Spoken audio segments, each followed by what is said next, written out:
Ya, assalamualaikum warahmatullahi wabarakatuh. Apa kabar semuanya? Alhamdulillah sehat ya. Ada yang tidak hadir hari ini? Hadir semua? Oke, sebelum kita mulai pembelajaran kali ini, mari sama-sama kita membaca basmalah terlebih dahulu. Bismillahirrohmanirrohim. Oke, pelajaran apa kita hari ini? Sejarah Kebudayaan Islam atau disingkat sebagai SKI. Nah, sekarang Ibu minta kalian untuk mengamati gambar di depan. Gambar apa itu? Khulafaur Rasyidin. Terus apa sih kaitannya sama materi yang akan kita pelajari hari ini? Ya, kita akan pelajari sejarah perkembangan Islam pada masa Khulafaur Rasyidin. Sebelumnya, Ibu mau tanya, apa sih Khulafaur Rasyidin itu? Nah, Khulafaur Rasyidin adalah khulafa, dari kata khulafa jamak dari khalifah yang artinya pemimpin. Ar-Rasyidin artinya yang mendapat petunjuk. Jadi Khulafaur Rasyidin adalah pemimpin-pemimpin yang mendapat petunjuk. Di sini Ibu akan menjelaskan sedikit tentang khalifah. Khalifah itu apa sih? Khalifah itu adalah jabatan tertinggi pada masa jabatan tertinggi dalam kepemimpinan Islam pasca Rasulullah SAW wafat. Nah, mereka itu dipilih oleh siapa? Mereka itu dipilih oleh umat Islam melalui musyawarah.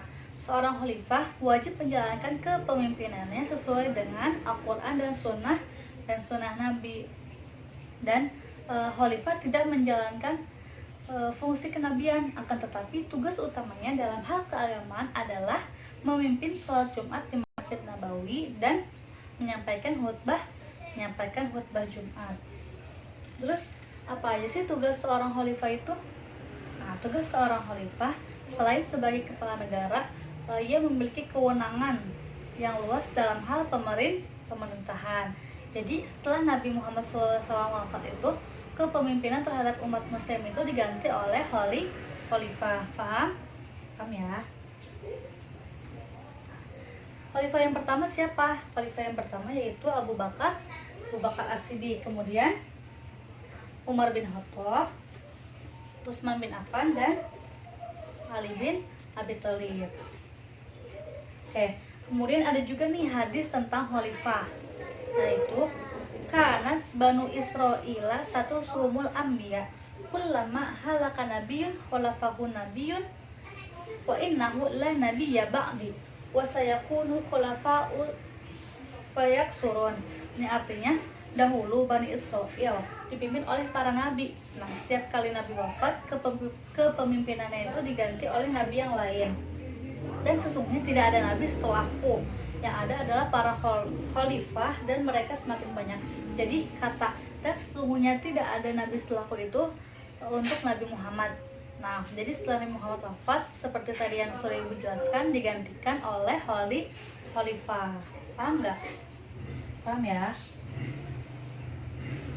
Di sini Ibu akan membahas tentang Abu Bakar As-Siddiq. Biografi Abu Bakar As-Siddiq adalah, nama asli beliau adalah Abdullah Abi Quhafa At-Tamimi. Pada masa jahiliyah nama beliau adalah Abdul Ka'bah. Namun Nabi Muhammad SAW menggantikan nama Abu Bakar menjadi Abdullah Abu Bakar. Akan tetapi kebanyakan orang memanggil beliau dengan sebutan Abu Bakar. Nah, selain dipanggil dengan sebutan Abu Bakar, beliau juga dipanggil dengan sebutan Atik. Apa itu Atik? Atik artinya tampan, yaitu karena ketampanan Abu Bakar itu, maka beliau dipanggil dengan sebutan Atik. Ya, jadi Abu Bakar, Bakar dalam bahasa Arab itu artinya dini. Kenapa Nabi Muhammad memberikan nama Abdullah Abu Bakar? Karena Abu Bakar adalah orang yang paling dini memeluk agama Islam. Dan Nabi juga memberi gelar kepada Abu Bakar. Apa itu gelarnya? Itu gelar As-Siddiq, yang artinya kebenaran, yang artinya benar. Kenapa? Karena Abu Bakar itu membenarkan kisah Isra Mi'raj ketika para penduduk Mekah itu mengingkarinya. Nah, Abu Bakar itu lahir pada tahun 572 Masehi, tidak berjauh beda dengan kelahiran Nabi Muhammad SAW. Kalau kelahiran Nabi Muhammad SAW itu pada tahun 571 Masehi. Nah, karena kedekatan umur Nabi dan Abu Bakar, keduanya bersahabat sejak kecil. Bahkan persahabatan itu tak terpisahkan baik sebelum atau sesudah datangnya ajaran Islam. Dan persahabatan itu semakin erat ketika Nabi dan Abu Bakar itu sama-sama memperjuangkan dan menegakkan agama Allah. Kemudian sifat apa sih yang dimiliki oleh Abu Bakar As-Siddiq? Ya, meskipun beliau lahir pada masa jahiliyah, tetapi kebaikan sudah tertanam pada diri beliau. Nah, sifat yang dimilikinya adalah seperti lembut dalam bertutur kata, sopan dalam bertindak, dan ia sangat perasa. Ia sangat mudah tersentuh hatinya, dan beliau juga dikenal kecerdasan dan berwawasan yang luas. Oke, paham kan? Paham ya? Sebelum kita pindah ke proses terpilihnya, ada yang bertanya? Tidak? Paham semua? Oke, langsung aja kita ke proses terpilihnya Khalifah Abu Bakar As-Siddiq. Jadi setelah Rasulullah SAW wafat itu, kaum muslimin itu dihadapkan dengan sebuah problema yang besar. Kenapa? Karena sebelum Nabi wafat, Nabi tidak meninggalkan apa dan siapa yang akan menggantikan Nabi sebagai pemimpin kaum muslimin. Nah, pada kekosongan dalam kepemimpinannya, ada golongan kaum Ansor yang mengadakan pertemuan di Sakifah Bani Sa'idah. Apa itu Sakifah Bani Sa'idah?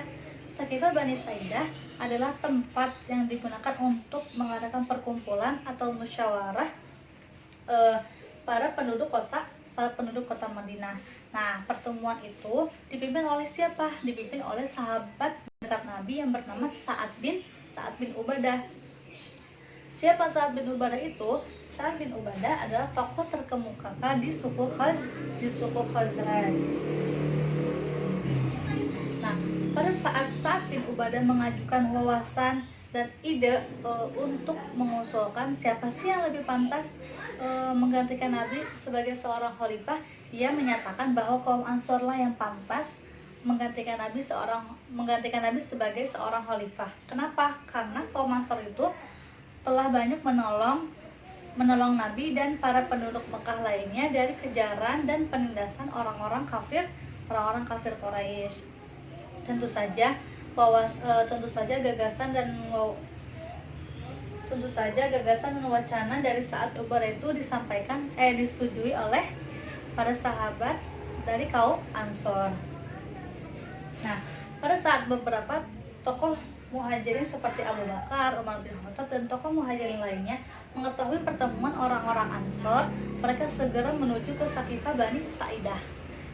Nyaris saja kaum Ansor itu menyetujui dan membaiat Sa'ad bin Ubadah. Karena tokoh muhajirin telah sampai, akhirnya kaum Ansor mengajak tokoh muhajirin itu untuk menyetujui dan membaiat Sa'ad bin Ubadah.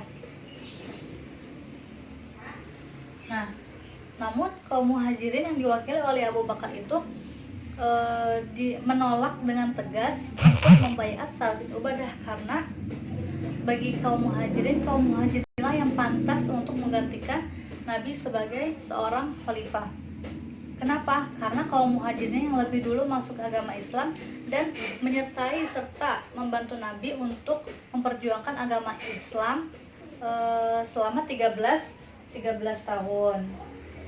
Dengan usulan Abu Bakar itu, golongan Ansar tidak dapat membantah perkataan dari Abu Bakar. Kemudian kaum Ansar juga menyadari dan ingat ketika sebelum Nabi dan para penduduk Mekah itu mengajak mereka masuk Islam, bahwa keadaan mereka adalah sering terlibat peperangan saudara yang berlarut-larut. Kemudian mereka juga menyadari bahwa kaum Ansar adalah manusia yang terbaik dan yang pantas menggantikan Nabi sebagai seorang khalifah untuk memimpin umat Islam. Pada saat yang bersamaan, Abu Bakar juga menunjuk 2 orang dari kaum muhajirin, yaitu Umar bin Khattab dan Abu Ubaidah. Abu Bakar mengusulkan untuk memilih salah satu di antara keduanya sebagai seorang khalifah untuk menggantikan Nabi dalam memimpin kaum muslimin. Nah, sebelum kaum Ansor merespon usulan dari Abu Bakar, Umar dan Abu Ubaidah menolaknya. Kemudian Umar tuh mengayunkan tangan beliau dan mengangkat tangan Abu Bakar serta membaiatnya. Kemudian yang dilakukan Umar itu disetujui oleh Abu Ubaidah dan diikuti oleh kaum Ansor. Lalu keesokan harinya, baiat terhadap Abu Bakar itu diumumkan kepada umat muslim di Madinah, dan dalam pembaiatan itu beliau itu berpidato. Jadi demikianlah proses terpilihnya Abu Bakar sebagai seorang khalifah. Oke. Kemudian sekarang Ibu minta kalian untuk mencari tahu apa sih pidato yang disampaikan oleh Abu Bakar dalam pembaiatannya tersebut. Oke. Silakan dibagi kelompok. Ibu beri waktu 5 menit untuk mencari tahu apa sih isi pidato yang disampaikan oleh Abu Bakar.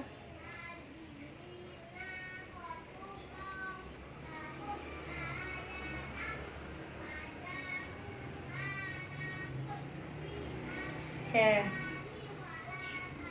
Sudah? Sudah. Coba siapa yang ingin bacakan? Ya, hafal? Ya, betul sekali. Jadi, pidato yang disampaikan oleh Abu Bakar dalam pembaiatannya itu adalah, saudara-saudara, saya sudah dipilih untuk memimpin kalian, sementara saya bukanlah orang yang terbaik di antara kalian. Jika saya berlaku baik, bantulah saya. Kebenaran adalah suatu kepercayaan dan dusta merupakan pengkhianatan.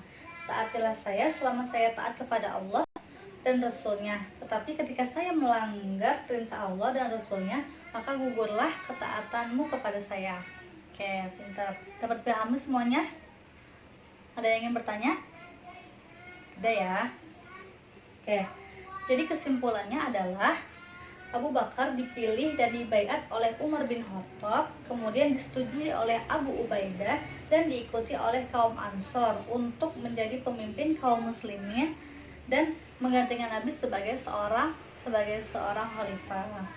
Oke, mungkin cukup sekian pertemuan kita kali ini. Wassalamualaikum warahmatullahi wabarakatuh.